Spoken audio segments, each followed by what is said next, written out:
Hi, here we are, Family Sociology, looking at part 2 of the lone parented family, majority or not, we don't know. Now, what I mentioned at the end of the last video is that we're going to look at are children in lone parented families at risk. Now, that could be at varying degrees of risk. And we're going to look at school achievement and employment. We'll look at family life.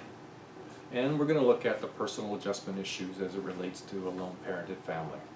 So I hope this is helpful for you. This is the second part of this chapter, chapter 9. We are now in week 9.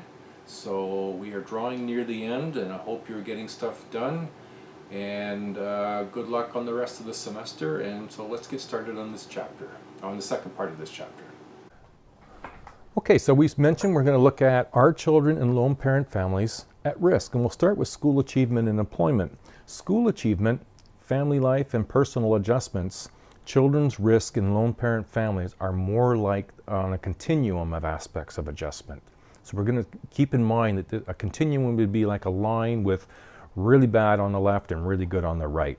And the risk to single parent families and their children run on that continuum. It's not an absolute black or white. So on average, children of single parented families don't do as well as do children in two-parent families. It really just seems to highlight the importance of having two parents to both share the responsibility and to provide the support to children, both financially and socially. Tends to be that two is better than one. Now that's, again, it's on a continuum. We will all know people who are single-parent families who are providing excellent support and services and employment opportunity and achievement success for their children and with their children. But the vast majority will be somewhere else from that. Now they're more likely, that is, children are more likely to drop out. That is, in schools, single-parented children are more likely to drop out and be less qualified for post-secondary. Now again, remember, this is on a continuum. We will all know people where we know of exceptions to that. They're more likely, as adults, to receive social welfare support. And they're less likely to own a home. Children growing up in divorced homes are likely to start work earlier than those from two-parented families or from a home where their father has died. So in terms of single-parented and school achievement and employment, the picture isn't the most bright, but like I said, it's on a continuum. So family life. There's two aspects of family life that are affected by lone parenthood. Relationship within the single-parent family. Secondly would be the relationship within the families formed by adult children of single parents. And so individuals who grow up in a lone parent families because of divorce are more likely to have formed partnerships or couple at an early age. Relationships within a single parent family, parenting style, low support, and unresolved issues are important variables. That is to say that in a single parented family, the parents' parenting style, how they choose to parent their child, the lower support just means that they are the lone support of their children in times because of the juggling of responsibilities of work, perhaps education, as well as household chores. There's the support to the child directly is less because there's not a partner there. And unresolved issues, there's just too many things to juggle, and at times things won't get resolved in a timely manner. Single parents are less likely to be emotionally supportive to their children. They tend to have harsher discipline. Things have to get done. And sometimes it just feels like things need to be done in a very timely, quick manner. So harsher discipline seems to be what happens, or less parental supervision. Because I'm cooking meals and doing this and doing that, I'm not able to provide the direct support to children. These issues are not solely a single parenthood issue, but they're much more complex. And however, the difficulty is, or the reality is that this is statistically bore out. The stats show that this seems to be the direction of what happens in family life. Now, are children in low parents families at risk? Well, we can carry this on further and look at the demographic component in terms of several explanations account for this difference between children from one parent and stable two-parent families. Some difficulties are a result of economic hardship. The quality of parenting may have an effect. Stress can create many problems, like a loss of contact with non-residential parent. That is to say, if a husband and wife separate and divorce, and the child is with the mother, that loss of contact with the father can be a source of stress for children. Witnessing conflict in the family can lead to emotional and behavioral problems. It's not just, the difficulty is witnessing the conflict and having it carry on and on and on and on without resolution. Some children will do much better when that resolution has been rectified, whether that is through divorce or through a resolution of the conflict that doesn't arise again.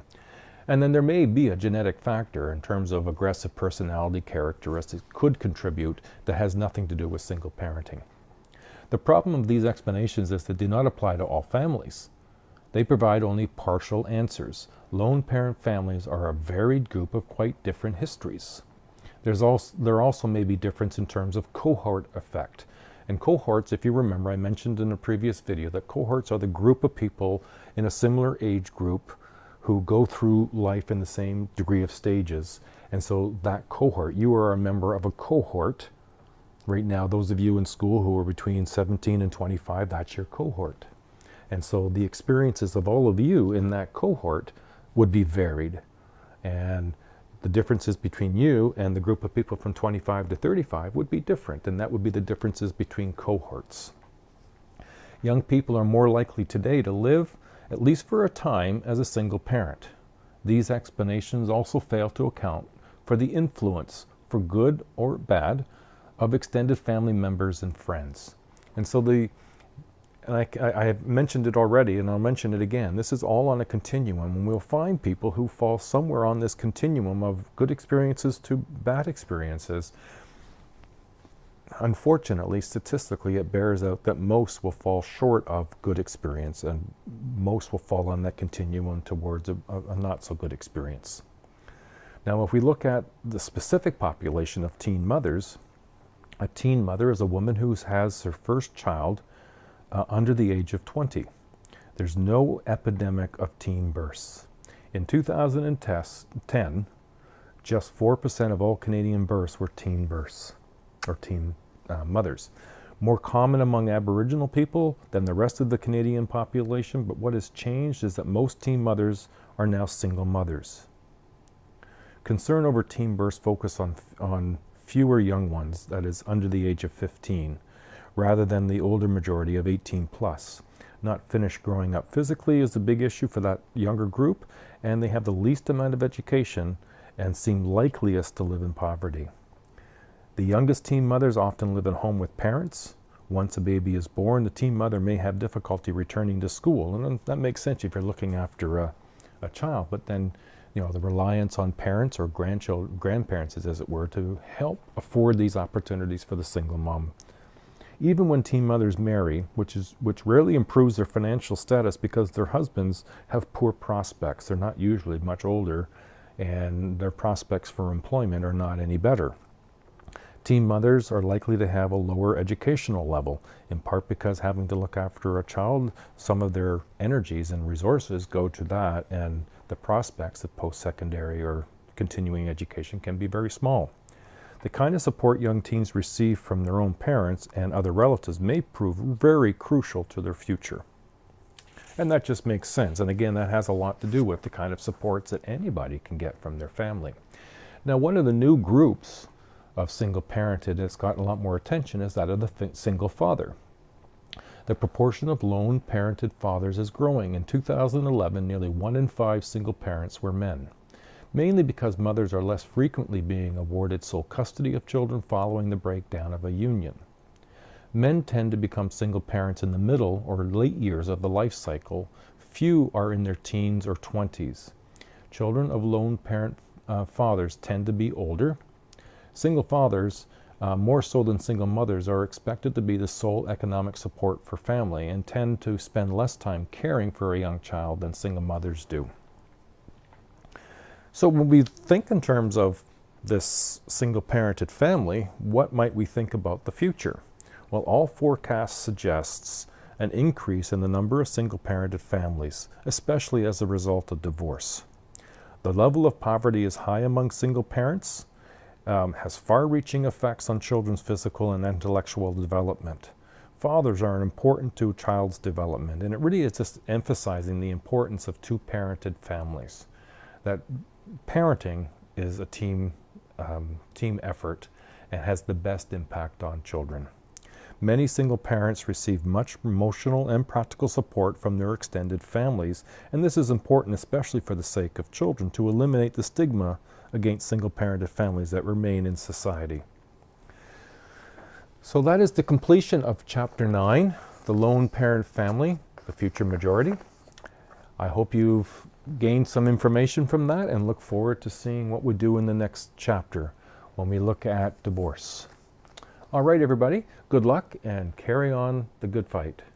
Bye now.